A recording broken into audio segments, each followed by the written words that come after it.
Começa agora mais um programa Crescendo em Cristo, série de estudos bíblicos produzida por pastores colaboradores da Rádio CPT. Você sabe definir qual é o seu lugar e o seu papel na sociedade? E se você pensar e perguntar na igreja, qual é o seu lugar dentro da igreja? Já lhe passou pela cabeça o que fazer quando você chega dentro da comunidade? Ou mesmo quando você sai de dentro do templo e caminha pela rua, pela estrada, pega o seu carro, uma condução, ou chega em casa. O que fazer? Como poder dirimir as dores e as angústias que a sociedade sente e que muitas e muitas vezes nos perguntamos como ajudar? Se você quer falar um pouquinho sobre isso e compreender melhor o seu papel na igreja, na sociedade e também o seu lugar no mundo, venha conversar com a gente para falar sobre a palavra de Deus, conforme 1 Coríntios 11. Muito bem, eu sou o comunicador Francis Dietrich Hoffmann, eu sou pastor da Igreja Luterana Concórdia, aqui em Gramado, e é um privilégio trazer a palavra de Deus a vocês. Como disse, queremos falar hoje sobre a primeira carta de Paulo aos Coríntios, no capítulo 11. E vamos à leitura do texto e depois alguns comentários. Sede meus imitadores, como também eu sou de Cristo. De fato, eu vos louvo porque em tudo vos lembrais de mim e retendes as tradições, assim como vô-las entreguei. Quero, entretanto, que saibais ser Cristo ser o cabeça de todo homem, e o homem o cabeça da mulher, e Deus o cabeça de Cristo. Todo homem que ora ou profetiza, tendo a cabeça coberta, desonra a sua própria cabeça. Toda mulher, porém, que ora ou profetiza com a cabeça sem véu, desonra a sua própria cabeça, porque é como se a tivesse rapada. Portanto, se a mulher não usa véu, nesse caso, que rape o cabelo. Mas se lhe é vergonhoso tosquiar-se ou rapar-se, cumpre-lhe usar o véu. Porque, na verdade, o homem não deve cobrir a cabeça, por ser ele imagem e glória de Deus, mas a mulher é glória do homem. Porque o homem não foi feito da mulher, e sim a mulher do homem. Porque também o homem não foi criado por causa da mulher, e sim a mulher por causa do homem. Portanto, deve a mulher, por causa dos anjos, trazer véu na cabeça, como sinal de autoridade. No Senhor, todavia, nem a mulher é independente do homem, nem o homem independente da mulher. Porque como provém a mulher do homem, assim também o homem é nascido da mulher. E tudo vem de Deus. Julgai entre vós mesmos. É próprio que a mulher ore a Deus sem trazer o véu? Ou não vos ensina a própria natureza ser desonroso para o homem usar cabelo comprido? E que tratando-se da mulher é para ela uma glória? Pois o cabelo lhe foi dado em lugar de mantilha. Contudo, se alguém quer ser contencioso, sabe que nós não temos tal costume, nem as igrejas de Deus. Nisto, porém, que vos prescrevo, não vos louvo, porquanto vos ajuntais não para melhor, e sim para pior. Porque antes de tudo estou informado haver divisões entre vós, quando vos reunis na igreja. E eu, em parte, o creio, porque até mesmo importa que haja partidos entre vós, para que também os aprovados se tornem conhecidos em vosso meio. Quando, pois, vos reunis no mesmo lugar, não é a ceia do Senhor que comeis, porque ao comerdes, cada um toma antecipadamente a sua própria ceia, e há quem tenha fome, ao passo que há também quem se embriague. Não tendes, porventura, casas onde comer e beber? Ou menosprezais a igreja de Deus e envergonhais os que nada têm? Que vos direi? Louvar-vos-ei? Nisto certamente não vos louvo. Porque eu recebi do Senhor o que também vos entreguei, que o Senhor Jesus, na noite em que foi traído, tomou o pão, e tendo dado graças, o partiu e disse: Isto é o meu corpo que é dado por vós, fazei isto em memória de mim. Por semelhante modo, depois de haver ceado, tomou também o cálice, dizendo: Este cálice é a nova aliança no meu sangue, fazei isso todas as vezes que o beberdes, em memória de mim. Porque todas as vezes que comerdes este pão e beberdes o cálice, anunciais a morte do Senhor até que ele venha. Por isso, aquele que comer o pão ou beber o cálice do Senhor, indignamente, será réu do corpo e do sangue do Senhor. Examine-se, pois, o homem a si mesmo, e assim coma do pão e beba do cálice, Pois quem come e bebe sem discernir o corpo, come e bebe juízo para si. Eis a razão porque há entre vós muitos fracos e doentes, e não poucos que dormem. Porque se nos julgássemos a nós mesmos, não seríamos julgados. Mas quando julgados, somos disciplinados pelo Senhor, para não sermos condenados com o mundo. Assim, pois, irmãos meus, quando vos reunis para comer, esperai uns pelos outros. Se alguém tem fome, come em casa, a fim de não vos reunirdes para juízo. Quanto às demais coisas, eu as ordenarei quando for ter convosco. Aqui é a leitura bíblica e muitas coisas devem ser aqui destacadas, pois são muito importantes. A primeira delas, lembro que o primeiro versículo que citei, sede meus imitadores, como também eu sou de Cristo, fala muito mais do que veio antes do que vem depois. Quando Paulo falou sobre a questão da liberdade cristã, e um desses pontos que foram aqui ensinados e destacados, vocês podem ver na edição do dia de ontem, e que assim possam também ter seus limites e assim viver segundo a graça e o amor de Deus. Mas hoje Paulo começa falando sobre a questão do véu e o seu uso, especialmente na igreja de Corinto. E nos fala algumas coisas que, a princípio, aos nossos ouvidos parecem um tanto quanto estranhos. Às vezes, algumas pessoas entendem essas palavras como que a mulher tem um status inferior ao do homem, até porque parece haver um escalonamento de cargos aqui, diz no versículo 3, quero, entretanto, que sabais ser Cristo o cabeça de todo homem, e o homem o cabeça da mulher, e Deus o cabeça de Cristo. Tá? Essa forma de colocar uma após o outro não significa necessariamente que há uma diferença de status, mas nos faz lembrar de origem. Paulo logo mais vai também citar essa questão de como as coisas vieram a acontecer. Claro, em sua grande origem é Deus, né? Deus não tem princípio nem fim. Deus é eterno. Ele é a origem de todas as coisas. Então, lembrar que tudo vem de Deus significa lembrar de que Deus é eterno, da eternidade de Deus, perdão. Agora, se lembramos novamente da criação e olharmos para Gênesis 1 e Gênesis 2, especialmente Gênesis 2, vemos que Deus primeiramente forma o homem, o sexo masculino, portanto, que depois viemos a conhecer como Adão. E depois de Adão, Deus forma a mulher. E assim começam as coisas. E Paulo, quando descreve isso, ele faz a ordem da criação, lembrando que o homem veio primeiro e então a mulher. E por essa razão, há uma ideia de que a mulher continua aquilo que o homem já foi comissionado a fazer. Então, a mulher recebe um comissionamento em segunda mão, a partir do homem. Agora, quando Paulo discute essas coisas, ele não está querendo dizer quem é melhor ou quem é pior, quem está por cima ou quem está por baixo. Não é esse o ponto. E isso fica bastante claro quando, especialmente no versículo 12, ele diz: porque como provém a mulher do homem, assim também o homem é nascido da mulher. E tudo vem de Deus. E esse é o grande ponto aqui. Tudo vem de Deus.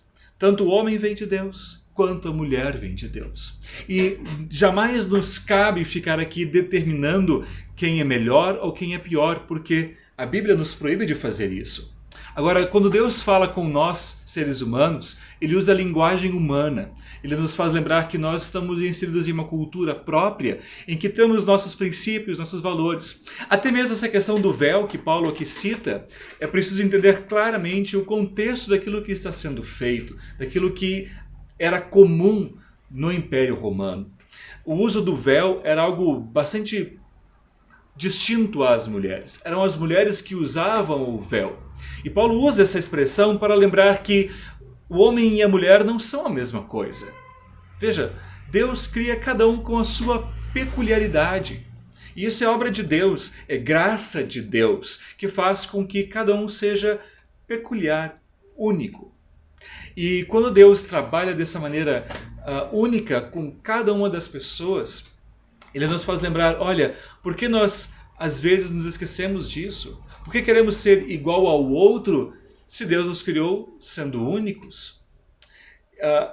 Às vezes nós queremos nos encaixar em alguns padrões, isso talvez está bastante na moda ultimamente, nós nem sempre conseguimos perceber que os padrões que os seres humanos criam são defeituosos, mas os padrões que Deus cria, bom, esses sim são estáveis, porque foram criados por Deus. Foi assim que Deus fez.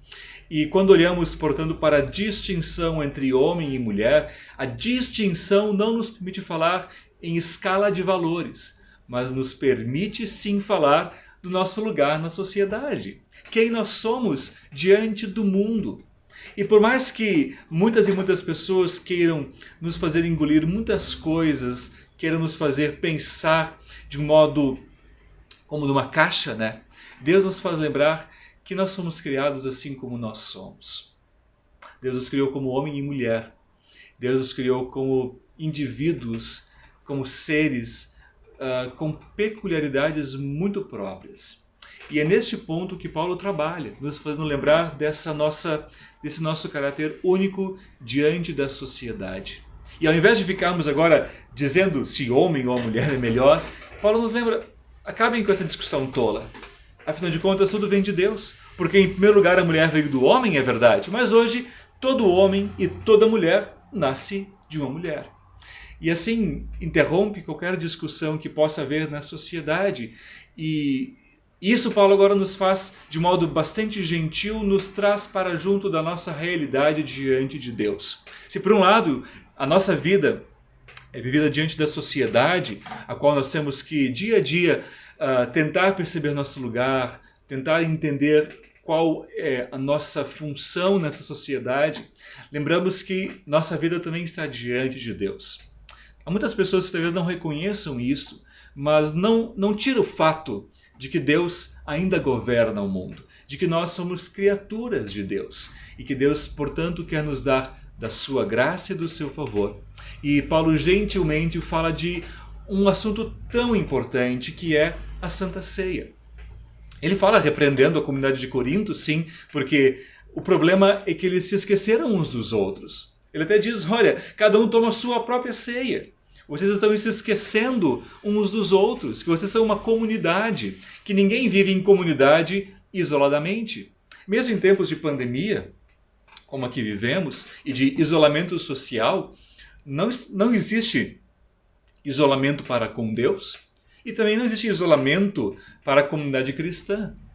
Porque mesmo se nós não podemos estar fisicamente presentes, nós temos comunhão com toda a igreja cristã ao redor da terra.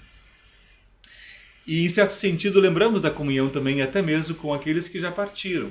Não que nós comungamos com quem já morreu, não é isso. Mas certamente nós lembramos das pessoas que já partiram e que celebram a Santa Ceia no céu, lá onde Deus prepara a sua mesa, lá onde Deus convida todos nós para um dia estar. Mas antes de estarmos nos céus, Deus nos convida a observarmos e a celebrarmos a sua ceia aqui na terra. Mas é claro, não fazemos isso do nosso próprio jeito, não. Nós somos ensinados a celebrá-la da maneira correta e adequada. Somos lembrados de que não é simplesmente um pedaço de pão ou um gole de vinho que nos são oferecidos. O que nos é oferecido é o corpo e o sangue de Cristo. E esse é o grande ponto da Santa Ceia. Lembramos que é Deus agindo em nós. Não é somente sobre a questão da criação, como Deus nos criou, mas é sobre aquilo que Deus ainda está fazendo. Deus continua cuidando de nós, Deus continua nos guiando, Deus continua presente em nossa vida. E é a sua presença, portanto, que nos dá conforto e paz. E Paulo pede para nós pensarmos um pouquinho. Vejam, quando nós celebramos a Santa Ceia, quem teve essa oportunidade já, o que nós estamos fazendo? Nós não estamos simplesmente alimentando o nosso corpo físico. Se fosse esse o objetivo, poderíamos comer um bom pedaço de pão e tomar alguma coisa que sustentasse mais e melhor. Mas não, nós apenas pegamos um pouquinho de pão, um pouquinho de vinho e com isso nós celebramos a Santa Ceia. Porque não é nem o pão e o vinho que realmente são alguma coisa. Mas é a palavra de Deus. Porque assim como no caso do homem e da mulher na criação, agora também não é homem e nem mulher que são alguma coisa, mas sim Cada um de nós, em sua individualidade, somos algo em Cristo. Porque Cristo nos dá a salvação. Nós somos regenerados, somos salvos pela graça de Deus. E nada há nessa terra que possa nos separar do amor de Cristo. Não há isolamento social, não há luto, não há morte, não há vida. Nada pode nos separar do amor de Deus dado a nós em Cristo. E esse é o nosso consolo, que dia a dia nos traz a vida. É isso que a comunidade cristã celebra. Celebra a vida que Cristo nos concede e a paz que Ele dia a dia nos fornece. Porque Deus continua sendo bom para cada um de nós. Por isso, podendo nos reunir ou não podendo, depende da situação em que hoje nós estamos e também do lugar onde nós estamos, podemos pensar, será que podemos ter comunhão? Aí nos lembramos do corpo e do sangue de Cristo. Deus, de modo maravilhoso, se faz presente em toda a terra. Podemos, portanto, celebrar a Santa Ceia aqui em Gramado, como na minha cidade, ou em Porto Alegre, em São Paulo, ou até em outros países. Até mesmo se um dia for possível celebrar a Santa Ceia fora do planeta, ainda assim Cristo lá estará, porque Cristo não está sujeito a um espaço, a um lugar. Na verdade, Cristo é tudo em todos, e Ele dia a dia quer nos trazer para junto de si, para que sejamos de fato seus filhos. Por isso, queridos amigos, queridos irmãos em Cristo, nós somos convidados hoje a ouvir a palavra de Deus. A pararmos com a discussão de quem é melhor, quem está por cima ou quem veio primeiro. Bom, Deus vem primeiro. Deus é o princípio de todas as coisas e, portanto, a sua palavra sim deve ser ouvida. Nós estamos aqui para servirmos a Deus e também servirmos uns aos outros, para ajudarmos mutuamente e assim celebrarmos o amor de Cristo, porque quando olhamos para a Santa Ceia, vemos exatamente isso. Vemos Deus oferecendo a nós o seu perdão, oferecendo a nós a sua graça. E merecida, sim, mas certamente Deus nos estende a mão, porque Ele é bondoso, porque Ele é misericordioso. Crê nisso e certamente tua vida, tua família poderão receber coisas muito boas, mesmo nos tempos difíceis que hoje vivemos. Oremos. Ó Santo e Eterno Deus, graças te damos, ó Senhor, porque nos dás um lugar em nossa sociedade e também um lugar na igreja. Pedimos-te humildemente que o teu corpo e o teu sangue, oferecidos na Santa Ceia, possam dia a dia nos fortalecer, lembrando que a tua palavra se faz presente em nossa vida, dando sentido ao nosso viver. Guia-nos sempre e orienta-nos, Senhor, porque tua graça e o teu favor são que nos guiam todos os dias. Abençoa-nos de modo bem especial neste tempo de dificuldade que vivemos, por causa da pandemia, por causa do medo e tantas pessoas que têm sofrido por diversas razões. Tu sabes, ó Deus, e conheces as nossas limitações, e por isso recorremos ao teu grande amor, que dia a dia pode nos ajudar e fortalecer em toda e qualquer situação.